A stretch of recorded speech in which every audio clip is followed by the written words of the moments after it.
Hoje o Banco Central já vem trabalhando nessa apresentação da defesa, agora ao Tribunal de Contas da União, até segunda-feira. Por quê? Porque o TCU, Tribunal de Contas da União, suspeita que a liquidação do Banco Master foi uma medida extrema. E aí está ampliando também a pressão na atuação do Banco Central, no caso que já vem sofrendo uma pressão intensa do Supremo Tribunal Federal e do ministro Dias Toffoli. A reportagem é de Luciana Amaral.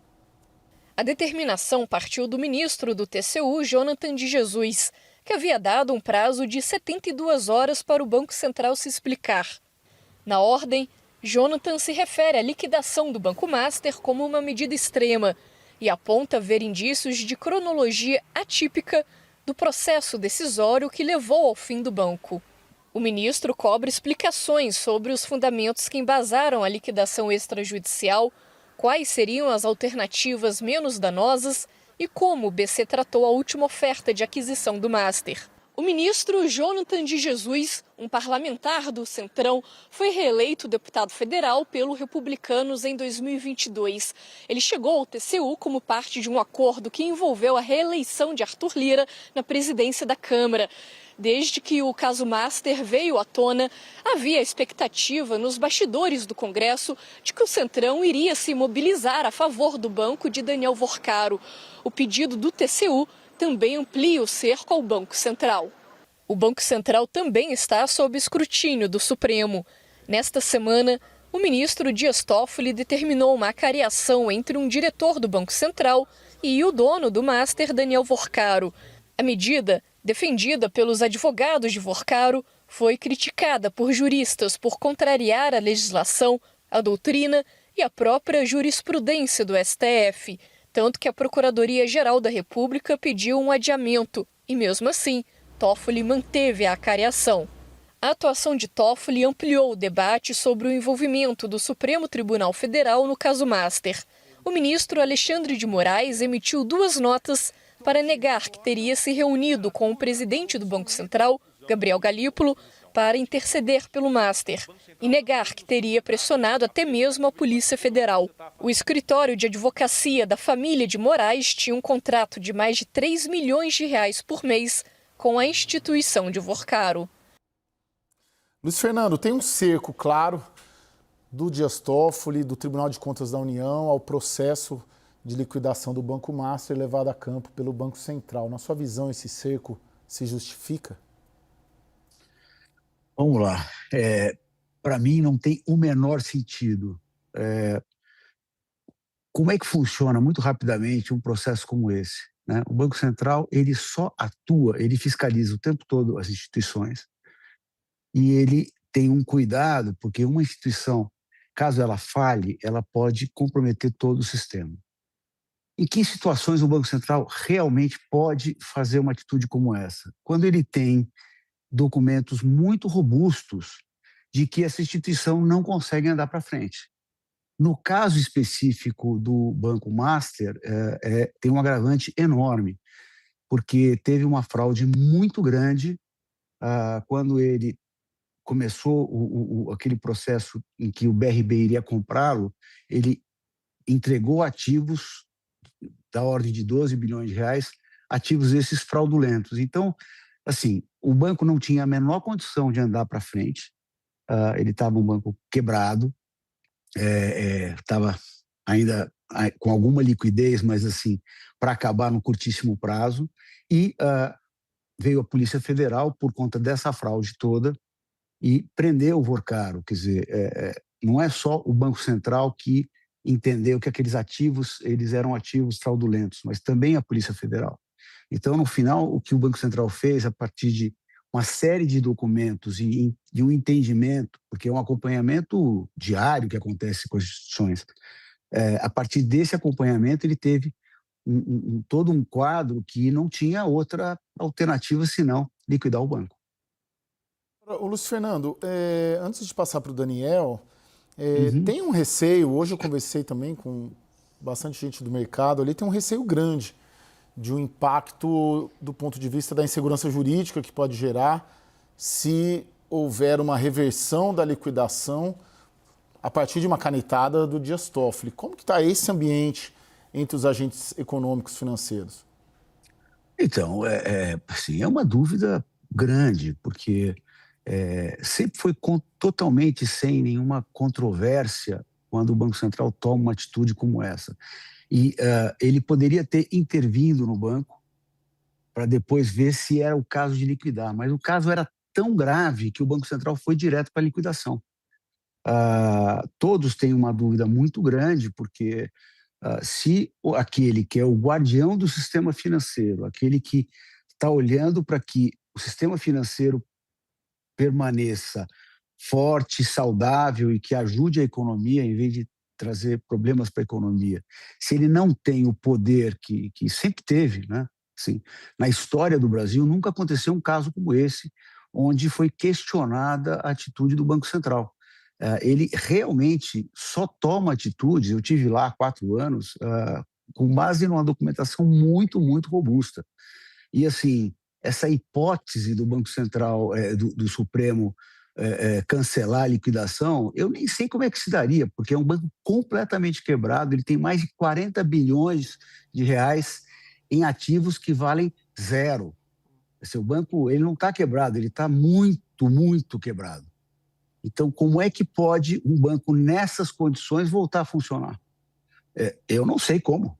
Quer dizer, o Supremo teria que trazer 40, 50, 60 bilhões de reais para dentro do banco, para o banco minimamente se sustentar. Daniel?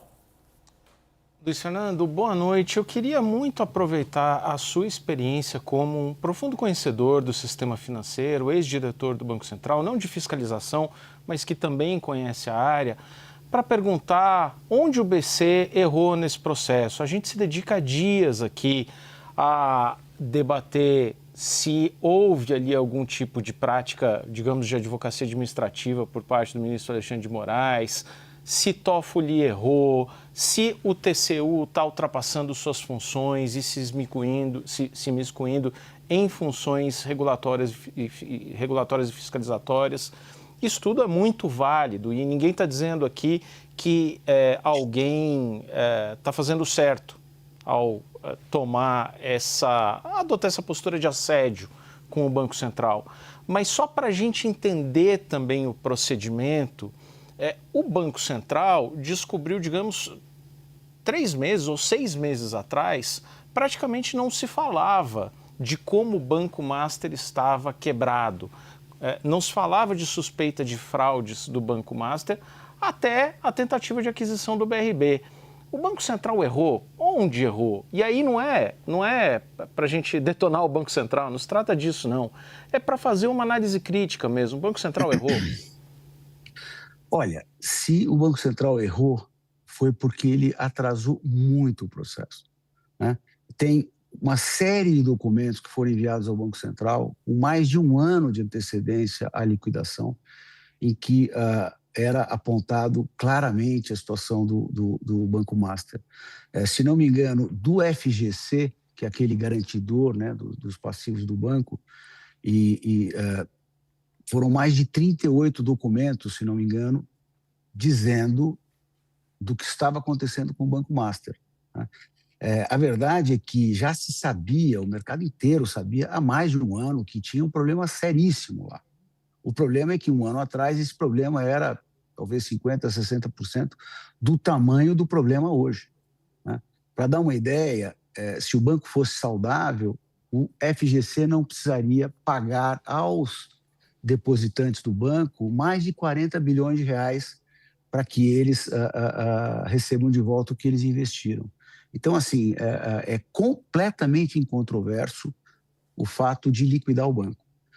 O momento, na minha avaliação, foi um momento tardio. Esse momento deveria ter acontecido muito antes, talvez 1 ano antes do que de fato aconteceu. Então, assim, eu não vejo precipitação de jeito nenhum. Quer dizer, qualquer pessoa que minimamente já tenha lidado com essas questões de sistema financeiro, de regulação bancária, fiscalização bancária, vão dizer, olha, esse caso todo mundo sabia há mais de 1 ano, né? Claro que o Banco Central tem todo um rito, tem toda uma... Você tem que ter algumas coisas muito importantes para que o Banco Central possa tomar as decisões que tomou. ou seja, ele é depois de uma série de escrutínios muito relevantes para que ele faça. Então, assim, se tem algum erro, foi um erro de atrasar o processo e não de se precipitar de forma nenhuma. Agora, Daniel, nos ajude um pouco na leitura política ali, você domina muito bem o Tribunal de Contas da União.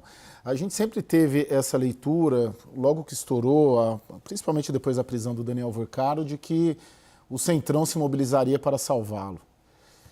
Pelos contatos que o Daniel Vorcaro fez no universo político, principalmente aí em Brasília. O que a gente assistiu de 2 semanas para cá foi uma mobilização do Supremo Tribunal Federal, né? A própria revelação do contrato da esposa do Alexandre de Moraes, o contrato de 129 ou 139 milhões de reais, um número completamente fora do mercado, e a mobilização do Dias Toffoli nessa cariação. Então, o Supremo se mobilizando ali e focando bastante na questão do Master. E agora, essa questão do Tribunal de Contas da União, a partir de um ministro indicado pelo Centrão, próximo ao Arthur Lira. Como você vê a entrada do TCU e essa operação do TCU, que também tem questionamento se cabe ao TCU fiscalizar e regular o Banco Central? Caio, antes da gente chegar ao episódio do TCU, a gente precisa lembrar muito um momento ali, por volta de agosto, setembro, da análise pelo Banco Central da tentativa de aquisição do Master pelo BRB, quando a operação começou a ter seu escopo reduzido, mas o Banco Central começou a emitir sinais e a imprensa começou a escrever de que, olha, a autoridade monetária não está gostando muito desse negócio. E aí surge um projeto de lei que tem, inclusive, a apresentação de um requerimento de urgência na Câmara dos Deputados para mudar a autonomia do Banco Central, que foi aprovada no governo passado, e para incluir novas formas de demissão dos diretores do Banco Central. O requerimento foi apresentado pelo PP e depois foi assinado por uma série de partidos do Centrão, incluindo o MDB, até o PL, Jair Bolsonaro, e o Republicanos. Depois não foi para frente. Republicanos é o partido de, agora não mais, obviamente, ele não pode ser mais filiado, mas era o partido de Jonathan de Jesus, o ministro que chega ao Tribunal de Contas da União em 2023, com amplo apoio do Centrão. Ele era o líder do Republicanos imediatamente antes, e agora calhou de ser o ministro responsável. Os ministros do Tribunal de Contas da União se dividem por áreas, e a cada 2 anos essas áreas mudam. Outro ministro não poderia expedir uma cautelar ou abrir de ofício uma investigação no setor financeiro. O setor financeiro é da alçada do ministro Jonathan. E ele tomou essa atitude. A atitude que, da mesma forma que a gente viu no Supremo com o Dias Toffoli, gerou um estranhamento no próprio órgão de controle. Tem outros ministros do Tribunal de Contas que não gostaram, temem algum tipo de cautelar e que já avisaram que, se houver algum tipo de cautelar do ministro Jonathan para reverter o processo de liquidação, ele pode dar essa cautelar e adotar essa prática de ofício, que o Tribunal de Contas sequer esperaria a volta do recesso em fevereiro e já despacharia agora, numa reunião extraordinária, essa cautelar. Sinal de incômodo com essa iniciativa do ministro Jonathan. Luiz Fernando, então a gente está dentro de um cenário de uma possível cautelar do Tribunal de Contas da União revertendo um processo de liquidação do Banco Central, e estamos sim num cenário de uma possível liminar, talvez, do ministro Dias Toffoli também nesse mesmo sentido. Como sairia o Banco Central de uma situação dessa, na sua percepção? Olha, eu não tenho a menor ideia. Eu já passei nos meus 4 anos no Banco Central, nós tivemos que liquidar algumas instituições. Nunca aconteceu alguma coisa desse tipo. Se o TCU quer mais informações, ele tem todo o direito e faz parte. O Banco Central sempre entregou e teve sempre muito cuidado, foi sempre muito cuidadoso em dar à sociedade a transparência devida em tudo que ele faz. Agora, assim, eu não sei, inclusive, se esse ministro do TCU, essa pessoa do TCU, se ele conhece como funciona o sistema financeiro. Eu tenho a impressão de que ele, tendo pedido o que ele pediu, ele conhece muito pouco. E tem coisas que, sem dúvida, que são controversas. Bom, será que o Banco Central deveria subir os juros ou não deveria, etc. Ele tem legalmente todo o poder de fazer uma coisa ou outra. Agora, neste caso, não tem controvérsia. Você não está discutindo, será que o banco estava realmente com problema, não estava com problema? Ele tem um rombo gigantesco. 2, ele tem a operação com o BRB, independente se o Banco Central gostava ou não gostava, ela não foi para frente porque os ativos entregues ao BRB foram todos ativos fraudulentos, ou seja, aqueles ativos valiam 0. Então, assim, independente do que for, quer dizer, isso é uma coisa concreta. Então, assim, eu, enfim, acho, claro, que você sempre pode ficar num breu, né, que enfim, disputa entre poderes, mas, assim, do ponto de vista legal, não tenho o que contestar. Do ponto de vista desta situação, não, ela é inconteste completamente. Eu não sei se o Banco Central conseguiria cumprir uma decisão como essa de quem quer que fosse, TCU, STF. Eu acho que não tem como fazer. Até porque, se fizesse, teria uma corrida gigante a essa instituição e poderia colocar o sistema financeiro em risco. Eu não diria que é um risco tão grande, porque, embora a fraude, o problema, o buraco seja muito grande, ele, em boa medida, vai ser coberto pelo FGC, portanto, todo o sistema financeiro vai pagar essa conta. Mas, assim, ele é pequeno demais para oferecer um risco sistêmico importante, mas ele traz uma insegurança jurídica que é muito difícil de lidar, né? Então, assim, é um pouco aquela história do país se tornar um pouco República das Bananas. É um pouco disso que nós estamos falando. Sim. Bom, agradeço muito ao Luiz Fernando Figueiredo, que é ex-diretor de Política Monetária do Banco Central e sócio e conselheiro da Jubarte Capital. Muito obrigado, Luiz Fernando. Bom final de semana. Foi um prazer enorme.